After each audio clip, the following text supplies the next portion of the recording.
Hello friends, आज के class में हम लोग देखने वाले हैं मोस्ट आईएमपी क्वेश्चन जो कि प्रीवियस ईयर क्वेश्चन पेपर है।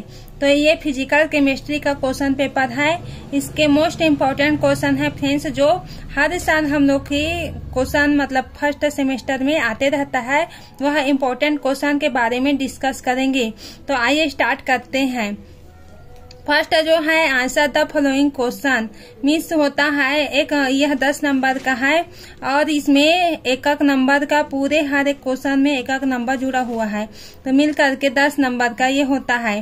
तो ये फर्स्ट आया हुआ था वो क्वेश्चन है, वह है हैमिल्टोनियन ऑपरेटर का समीकरण लिखिए।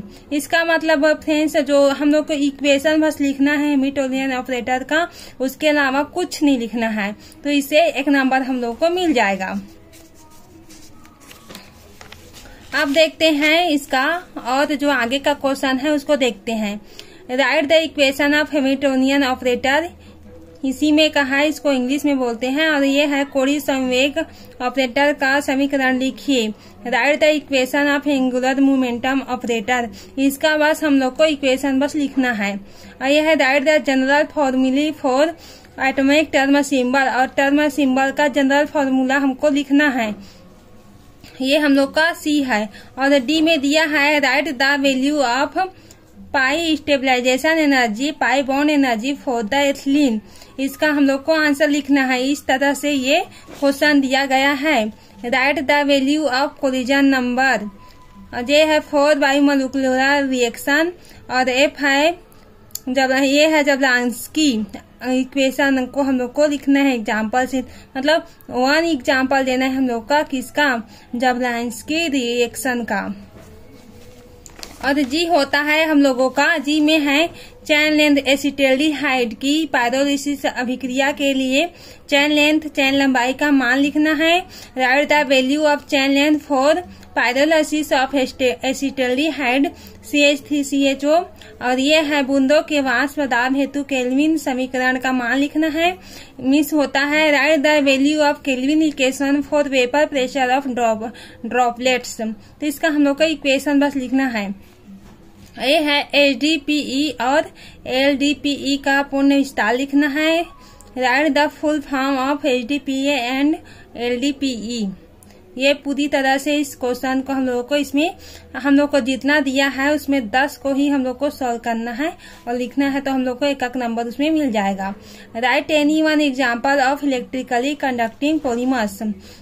फ्रेंड्स, अगर अटल बिहारी वाजपेयी यूनिवर्सिटी के हो तो हम लोग को हिंदी इंग्लिश मिक्स लिख सकते हैं। उसमें कोई कंपलसरी नहीं है कि हम लोग इंग्लिश में ही हम लोग लिखें कोई भी आंसर को, लेकिन ज्यादातर इंग्लिश टॉपिक में ही हम लोग को लिखना चाहिए ताकि इंग्लिश में ज्यादा नंबर बनता है।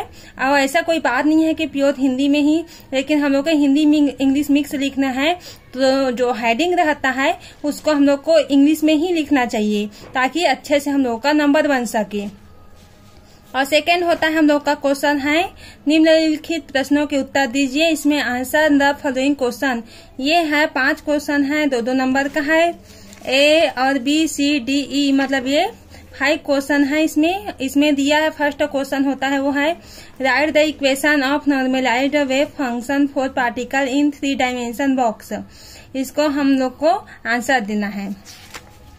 और बी क्वेश्चन है वो है, बी क्वेश्चन में है right in the value of orbital angular momentum, B है इसका। और थर्ड में है right the value of collision number Z4 biomolecular reaction in collision theory. और डी है हम लोग का give an example of cationic and anionic surface active agents each, इसका क्वेश्चन है। और ई है right the formula for number average molecular mass of a polymer, इसका हम लोग को आंसर देना है। पॉलीमर वैसे इजी रहता है हम लोग के लिए, मोलिकुलर मास उसी में आता है पॉलीमर में। आप देखते हैं श्रोडिंगर इक्वेशन, ये मोस्ट आईएमपी क्वेश्चन है फ्रेंड्स। ये हर साल के पेपर में आप लोग चेक करके देख सकते हैं कि हर साल में ये आया गया है कि श्रोडिंगर इक्वेशन क्या होता है। कुछ मत पढ़ो, कम से कम इसी को तो पढ़ लेना। कम से कम श्रोडिंगर इक्वेशन से ही हम लोग को इसमें कितना नंबर है टोटल 5 क्वेश्चन है शायद ये, और 12 नंबर का है ये पूरा, तो इसको अच्छे से पढ़ लेना। Calculate the wave function and energy for particle in 3 dimensional box with the help of Schrodinger equation. और इसका अथवा में दिया गया है calculate the energy of hydrogen atom by variation method. इसको दिया गया है फ्रेंड्स, ये हाइड्रोजन एटम के लिए है, और श्रोडिंगर इक्वेशन 3 पार्टिकल में भी देखता है, 1 डायमेंशनल में देता है, 3 डायमेंशनल में देता है, ये करके पूरा अथवा में रहता है। तो इसको आप अच्छे से, ये सबको आप अच्छे से रीड कर लेना, पढ़ लेना। Explain the Slater codon parameters, ये है लास्ट क्वेश्चन, ये explain the Slater codon parameters, इसका ये हुआ। और है क्वेश्चन यहाँ पर और क्वेश्चन है, ये है calculate the HMO coefficient for ethylene and cyclobutadiene and also calculate energy. हम लोग को साइक्लोब्यूटाडाइन में क्या करना है, एनर्जी का यहाँ पर साइक्लोब्यूटाडाइन कैलकुलेट करना है, किसका एनर्जी का कैलकुलेशन करना होता है हम लोग को। यहाँ पर 5 क्वेश्चन है, discuss the kinetic salt effect on reaction, ये भी मोस्ट टाइम क्वेश्चन है फ्रेंड्स। काइनेटिक साल्ट इफेक्ट ये हर साल आया गया है एग्जाम में, आप लोग अच्छे से इसको देख लेना काइनेटिक साल्ट इफेक्ट को।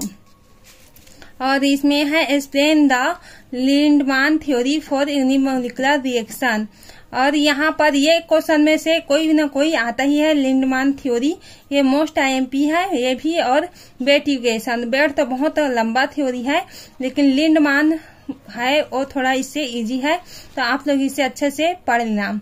Derive an expression for BET adsorption isotherm, और इसका है define zero potential how it can be measure, मतलब हमको पॉलीमर का है ये क्वेश्चन, मोस्ट IMP है।